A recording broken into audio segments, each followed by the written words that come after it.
Medusa comes into the WWF at this time and gets rebranded as Alundra Blaze. The women's title had been deactivated in 1990, and Medusa is going to win a tournament to capture the belt and get things going again in the women's division. Why do you think Vince decided to move off of women's wrestling 3 years before reinstating the division? I have no idea. I really don't. I'm clueless as to the why. I know that currently, I mean, it's kind of like it's my understanding that well, not just my understanding. And I hope none of the current talent, the guys that are working for Vince take this the wrong way. But I watch, and as I watch, and a lot of my peers, the guys that were in the business at the same time as they watch, the girls division of the WWE put on more believable matches than the guys. Yep. And I mean, just guy after guy after guy that were with me at that time will agree with me. So, and I don't know why. Of course, it's almost like, okay, is Vince featuring the girls more?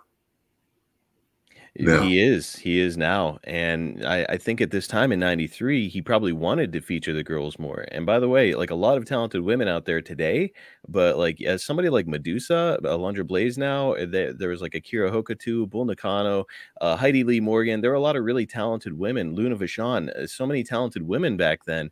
Yeah. I think that he could have probably featured them similarly to how he does today. I think maybe the world just wasn't quite ready for it yet. What do you think?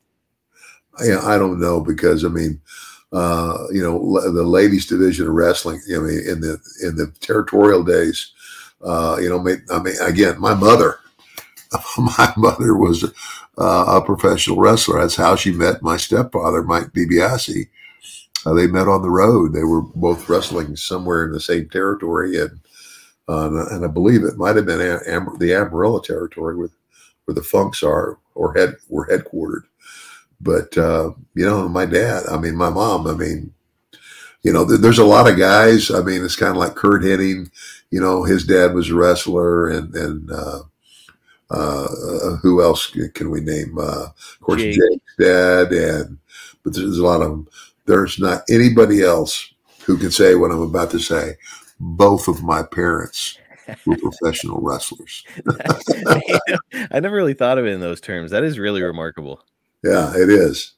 And I mean, it also gives you a really unique perspective probably on women's wrestling that most other guys don't have, because, you got to see some of the stuff that your mom was able to do. And yeah, it's interesting how, this is 30 years ago. We're talking Vince is ready to bring women's wrestling back, but never quite puts his all into it. And now 30 years later, I mean, it is up there at the same level, if not a higher level than men's wrestling. I mean, we closed a WrestleMania with a women's match. Yeah. So, I mean, pretty incredible.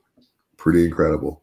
What about Alundra herself? Did you get an opportunity to spend much time around Medusa? I mean, we were friendly. I mean, wasn't like bosom buddies or anything, but I thought she was a pretty nice. I never heard anything horrible about her, and what little time I was around her, I thought, hey, you know what, she's deserving, and God bless you.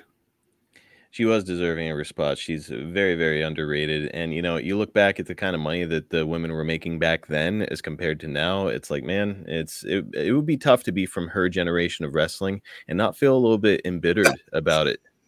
I can say that too. Yeah, that's a good point. It's kind of like the old NFL and the new NFL. Yep. What was it back in the old NFL? Probably when I was 12 years old and watching it, the Green Bay Packers, took on the Dallas Cowboys. You remember that one? The Ice Bowl. And they might have made as a football player back then, $100,000 would probably be a lot of money. Not today. No, it was Now not. they're all signing these multi-million dollar contracts. And that's something else. I'd like to look into that, or maybe you could look into it. The average salary of like an offensive or defensive lineman in the NFL. Well, let me say this. As we were talking just now, I just looked up Joe Namath's salary. So 1969, Joe Namath was the most popular athlete probably on the face of the planet, Oh ever to win yeah, a Super Bowl. What do you think Joe Namath was making from the NFL? I don't know what he made for his endorsements or whatever, but just from the NFL, what do you think he made annually? I'm clueless. He made $75,000 in 1969. Wow. So one of the biggest, and look, that's a lot of money in 1969 with inflation. Like that's a shit pile of money back then. However, now you look back at that and you're like, that is nothing. He was making nothing during the most important year of his entire career, the year that he became a pop culture icon. Yeah, and of course, but like you also said too, and again, like in 1969,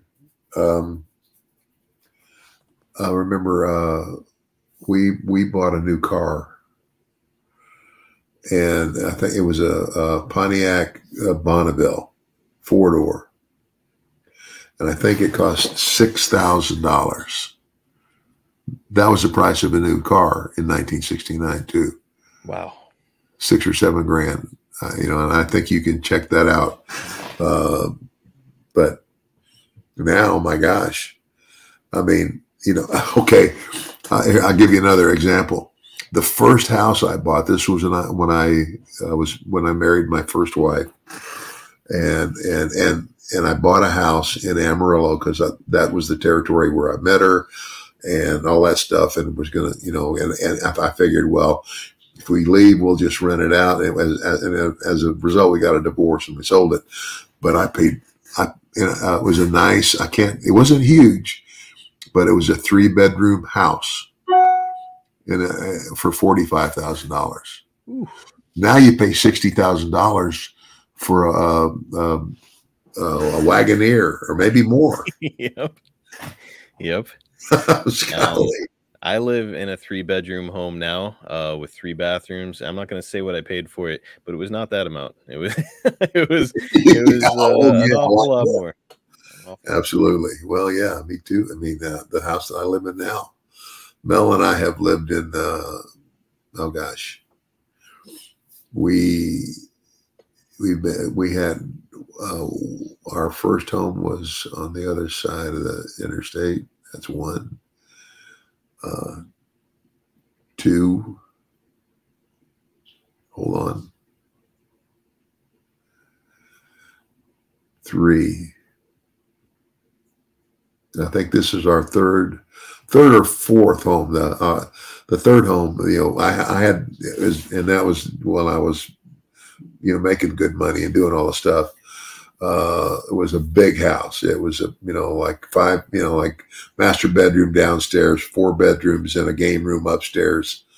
It was big. Pool in the backyard, the whole 9 yards. And I can't remember right now.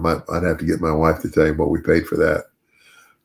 But I guarantee you that by the time I bought this house that I'm in now, which is much, much smaller, I probably, because of the difference in, time, paid almost as much for this house as I paid for that house when it was brand new.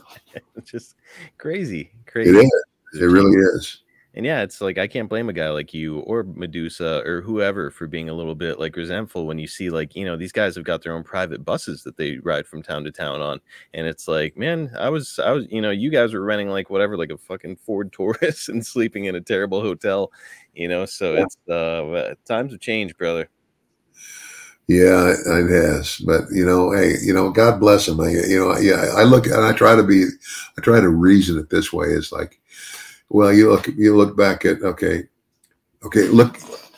Elvis Presley was just starting out. If you ever watch that movie, you watch about how they traveled in the car. and by the time he got to the end of his career, yeah, he owned his own jet. Uh, but along the way, a lot of things changed, That and they continue to change. So, yeah, God bless them. God bless them is right. Who wouldn't take the deal that these guys are working with now? It's good for them. Glad they got it.